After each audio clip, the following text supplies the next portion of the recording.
Welcome back to CannaWeek, brought to you by New Frontier Data, where we deliver top headlines in cannabis and hear experts weigh in on the impact these stories are having on the industry. I'm your host, Abby Kaufman. This week, we will be discussing the prospect of cannabis legalization in the state of New York and at the federal level. To guide this conversation, we have not one, but two in-house experts joining us today. First up, we have Kacey Morrissey, who is New Frontier Data's Senior Director of Industry Analytics, as well as John Kagia, our Chief Knowledge Officer. Kacey, John, it's a pleasure to have you both on the show. Thanks. Delighted to be back. Thanks for coming back. So I guess to dive right in, first up, we'll be talking about a recent article from Marijuana Moment about Governor Cuomo's New York marijuana legalization plan drawing mixed reviews from advocates. So Governor Cuomo has twice attempted to legalize adult use cannabis in New York. Now, with New Jersey legalizing next door, it appears New York may not be ready to move forward. However, the governor's marijuana legalization proposal, which was released last week, has been met with some criticism from advocates. So one provision that is absent from this proposal is the option for home grows. Kacey, just how significant and or conspicuous is this omission? Well, restricting a market for home grow isn't unique. This isn't the first state market that said we're going to legalize adult use, but we don't want you to grow at home. The list of states which restrict home grows is larger than the states that accept it. So I wouldn't say this is necessarily a market breaker, especially given the just the nature of the state of New York. Even though some other people might be growing upstate if they wanted to, I feel like the bulk of the population is in New York City, where most people wouldn't even have the place to grow or the space to do so. So it's not as much of a market breaker, I think, as some people are making it out to be. Okay, it's a good point. John, do you have anything you'd like to add about the omission of the home grow? Yeah, echoing Kacey's point, I think one additional point is, it's really easy to grow cannabis. It's really difficult to grow high quality cannabis. And so as you've seen this kind of growing delta in terms of just the quality of product being sold in the legal regulated market, there's a lot of home growers who, when you were living in the illicit market and you didn't know what you were getting, there was variable quality, there was issues there. There was some incentive to pursue kind of a home cultivation, either as a hobbyist or because one was confident that you could grow better cannabis than was available in whatever market you were in at the time. But the delta between the quality of cannabis being grown by a modestly inexperienced kind of home grower versus what you could get by walking to a dispensary is night and day. And when you compound the two things, the quality delta between homegrown cannabis and regulated and commercially produced cannabis, and then two, the benefit of product diversity that's available in a legal regulated environment. If you're growing at home, you may be able to grow 1, 2, maybe 3 different strains if you're keeping within a 6 plant limit that most states have. But compare back to the 20, 30, 50 strains that might be available when you walk into a dispensary. For a lot of consumers who are not hobbyists, kind of horticulturalists who are doing it because, who used to do it because they didn't have a good option, the kind of convenience of the legal market far outweighs the level of effort it takes to grow mediocre cannabis at home. Excellently put. So another criticism of this proposal focuses on the lack of a delivery service license, although the bill does allow regulators to create additional license types. So in a post-pandemic market, how important is the ability to deliver to consumers? Kacey, we'll start with you. Well, I think the pandemic sort of fast-tracked, markets' view on delivery. So different states may have not had delivery implemented or were considering it, and the pandemic sort of pushed that timeline, forcing a lot of these markets to implement delivery into their business plan. As far as New York is concerned, one of the biggest things about New York legalizing adult use is going to be competing with New York City's and the states, but specifically New York City's deeply entrenched illicit market. The city of New York has an expansive illicit market delivery system. If you purchase illicit market cannabis in New York City, there is a 99% chance that it was delivered to you through some service. These are well known, well documented in the city. That's going to be the biggest competition for an adult use market, is going to be the illicit market. So delivery, in my opinion, would make or break that market, whether it's through the specific licensing of a delivery or the specific categorization of a delivery license itself, or an amendment later that allows for retail licenses to also consider delivery services. I think having delivery available in some aspect is going to be key to the success of the adult use market in New York. Absolutely. And John, outside of the, potential relationship with the illicit market, what are your thoughts on the lack of the delivery service license included in this proposal? It could potentially prove to be a missed opportunity for the state to very quickly undermine the very robust illicit market in the state. The critical consideration here is New York has a very large and existing consumer base. And to Kacey's point, the disruptions in terms of convenience to the way we engage with our retail purchases as consumers writ large, much of these changes are not going to go back post-pandemic. And part of the reason why this is a particularly concerning issue in New York, or at least a point that is worthy of robust debate, is if you look at the way the medical licensing was rolled out in New York State, where only 10 companies were issued licenses. It took a very long time for those companies to get the dispensaries up and running. And so on the medical market, you've had this major underservice issue in terms of there not being enough competition, there not being enough service to serve a very substantial proportion of the potential market on the medical side. If they adopt a similar model on the adult use side, where it's a small number of companies who are getting issued adult use licenses, it means that for a state as large, both size, kind of geographic size-wise, as well as population size as New York, there's a real risk that there's just not going to be a lot of dispensaries, certainly not enough to serve some of the very dense population centers in the state. And delivery is a key way to help kind of get distribution and reach well beyond the handful of dispensaries that a limited number of producers or suppliers might have established. And so, the full impact here, I think, will be fully contingent on the total number of retailers that get permitted. But there's a lot of concern here that if the medical market is going to be the model on which the adult use market is based, my concern would be a very limited number of retail outlets, which undermine access, and thereby mean you'll see further entrenchment of the illicit market at a time when there's a real opportunity to disrupt and challenge the existing market apparatus by allowing the legal market to deliver straight to consumers' homes. Yeah, that's a great point. It'll be really interesting to see how that plays out in New York. For the last topic for the conversation surrounding New York and Governor Cuomo's plan, the administration is projecting that the state will take in $350 million annually in tax revenue from cannabis sales once the program is up and running. So Kacey, we'll start with you again. What are your expectations as far as revenue and overall for New York's potential adult use market? So actually, I'm gonna let John take this one first. Okay. So on the expectations and opportunity, and I think here we know that the numbers are going to be massive. This is going to be one of the largest consumer markets in the country, unquestionably. In case you can get into the numbers specifically, but just in terms of the scale of the opportunity. There's a reason, and I've said this severally on this podcast, but there's a reason why we think New York is going to be such a compelling opportunity for legal cannabis. And that's because New York is the most visited destination in our country, both as a city and as a state. And so, the demand for cannabis is not just going to be contingent on New York's very substantial population. It's also going to be dramatically accelerated by the huge ingress of non-resident consumers who are coming from the surrounding states, but critically that are also coming from international markets that are going to be, experiencing the opportunity to buy legal cannabis for the first time. Now, it's going to raise all sorts of questions about, where are these people going to be able to consume, and what does this mean for, social consumption opportunities, et cetera. And I don't think that debate has been fully fleshed out yet in the state.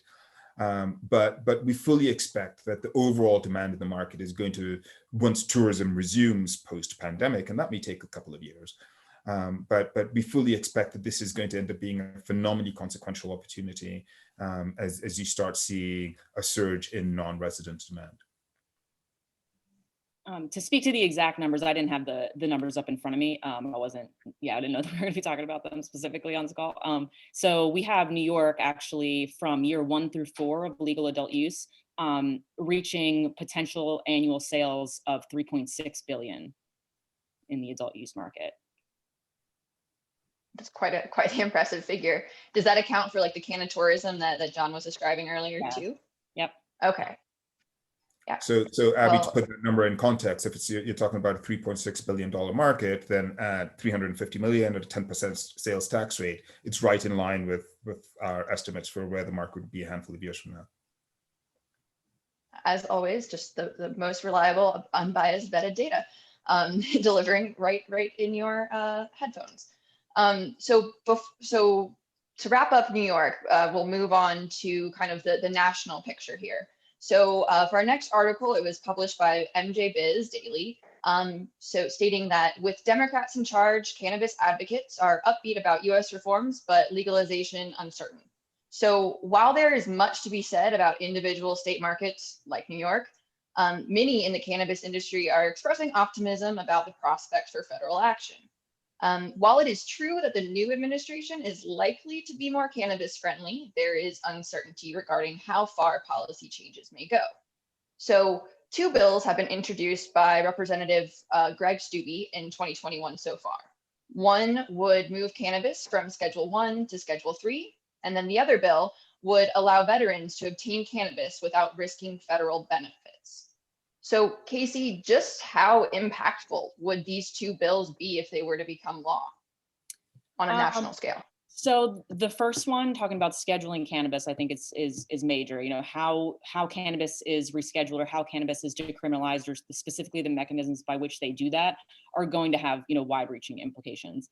I think the biggest story around this federal action, any of the possibilities or the possible acts, more has to do with, I think, the signals that it's sending to the overall market, and just the entire industry as a whole. I mean, there was a point in 2020 and for a stretch there where a lot of people were sort of worried about the industry. Some money was leaving the industry. People were not certain about who our next president was going to be, and who the lead, whoever was in charge, what their position on legalization was going to be, and where that could go. So I think the signal is the biggest story around that, and where that might move money and capital flow into the industry.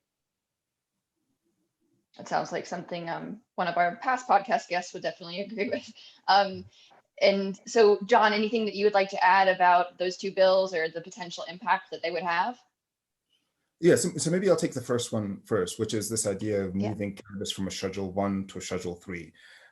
Schedule 1 basically means that it is a drug that is prone to very high risk of abuse and that has no therapeutic properties. A Schedule 3, Schedule 2 suggests that it's very prone to high levels of abuse but has therapeutic properties. And Schedule 3 says modest threshold of abuse, modest risk of abuse, and therapeutic properties. One of the key considerations here between the proposed new law and the MORE Act that had been kind of much discussed last year is the MORE Act was going to deschedule cannabis, which was completely remove it from the Controlled Substance Act. This proposal is moving it to a Schedule 3. And why this is really important is if cannabis remains scheduled, it essentially puts it under government control, under federal government control, which means that the FDA would have oversight, Department of Agriculture would potentially have oversight on this.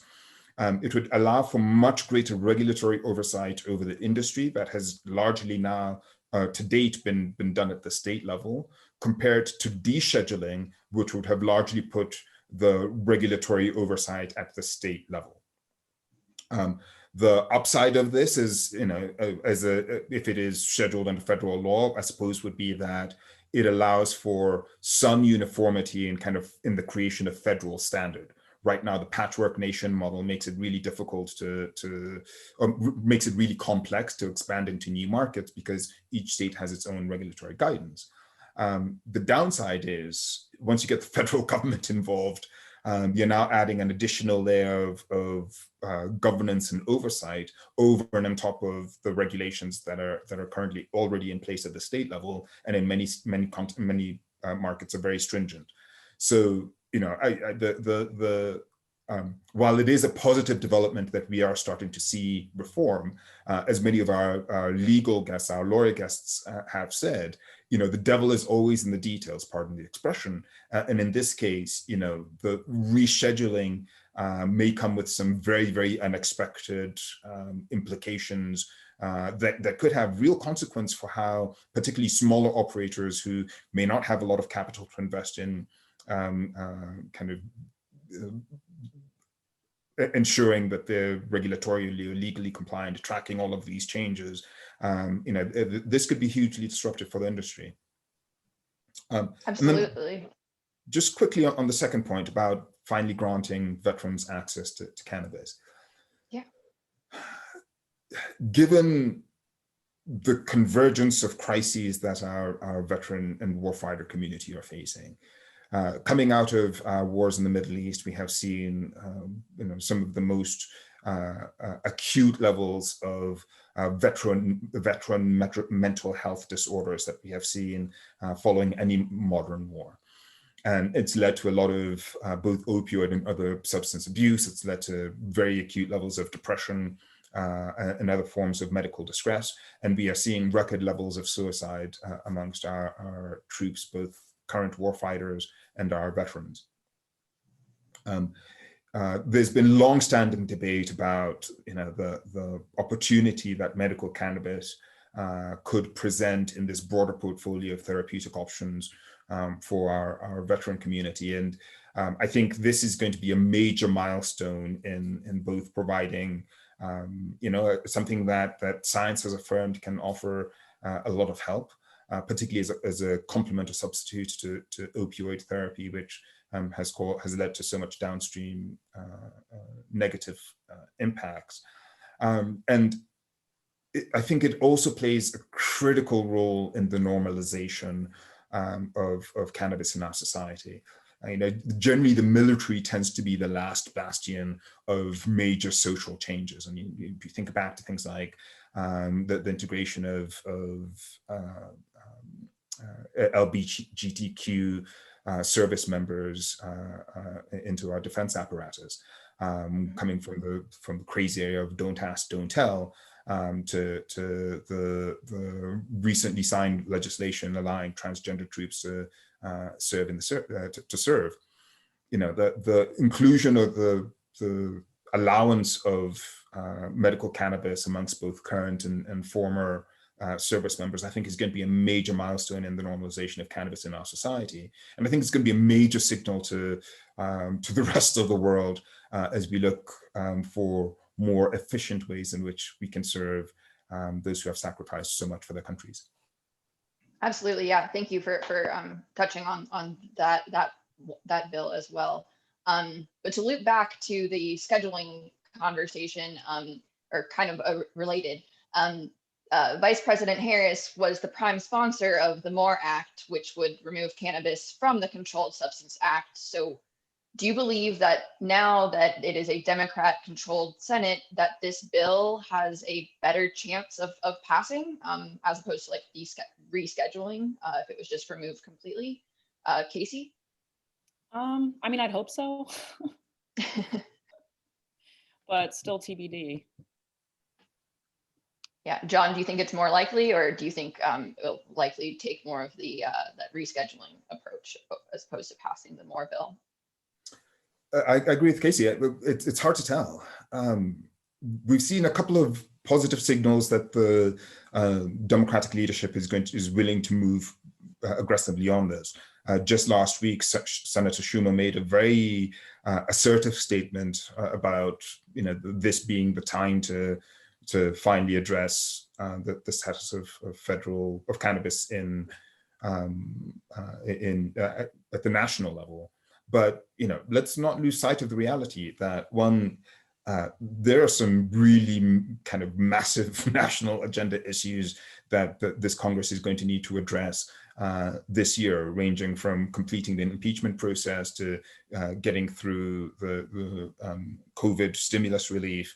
The president has a very, very aggressive climate change agenda. They're going to be looking to do things around taxes. So it's an open question where cannabis might fit within that broader picture. I would actually not be surprised if cannabis reform gets included as part of some broader kind of omnibus, whether it's an omnibus spending bill or some form of reconciliation. But even as they have been sending very positive signals about making moves on this within their period in power, to me, it remains an open question how quickly they're going to be able to get to it, given some of the urgent competing priorities. Very well put. And I guess time will tell. And once we have that answer, we'll be talking about it next. We'll have to have you both on to talk about it then. So lastly, for the last question, Kacey, how optimistic are you that there will be federal policy reform this year and over the next 4 years of this administration? I'd say for the next year, less optimistic. For the 4-year term, a little more optimistic. I don't have high hopes for something being passed in 2021, but maybe we'll be surprised. Who knows? Okay. All right, John, what about you? Are you optimistic about the potential for federal policy reform this year? Yeah, I share Kacey's perspective. I think I would be pleasantly surprised if something were to be were pushed through this year. But I think, more likely it may be next year, and they'll try to do it before the midterms. So if history is, if past is prescient, the Americans don't like a single party maintaining control of all 3 chambers, so the Senate, the House, and the White House. So if we have the midterm elections, mid-cycle elections next year, there's actually a fair chance that the House could flip Republican, as it has so often done in other cycles where you started off with a single party having all 3 chambers. So from that context, if for the Democrats, there's going to be some urgency in getting the agenda done before the midterm elections. And I think there's going to be a lot of interest in trying to ensure that cannabis is one of the topics that gets checked off before we go into the 2022 November cycle. Absolutely. And so before we close out the show, Kacey, I just wanted to check if there are any final thoughts or any particular markets you'll be watching, either at the federal level or any final thoughts you have on the New York market. Whichever one you don't take, I'll hand to John for his final thoughts on the other. On my radar is mostly New York and New Jersey, seeing how their programs, what structures they take, what their taxes are like, what they choose for delivery, and then watching the entire Northeast and seeing if, those dominoes start falling. Wonderful. And John, so I guess more on the national scale, any particular topics or takeaways that you'll be keeping an eye on in the next few weeks? Or yeah, so I think as a national story, the nature of the debate that the Congress is about to have, I think will feel quite different. So even though there was a really robust discussion happening around the MORE Act over the past 2 years, the fact that the Democrats are going to be in a position to get this through, even if it is only done through reconciliation, is really important. And as we look out to how this looks to the rest of the country, it starts to really make cannabis feel like a settled issue in the kind of cultural zeitgeist. And because of that, I expect that even as we see federal reform gain momentum, it's going to start putting additional pressure on the states that have so long resisted this, because they're not going to be able to use the fact that it is illegal federally as an excuse for why they're not going to have measures in their own state. So, passage at the national level, or even momentum toward passage at the national level, I think serves as further accelerant to support for legalization at the state level.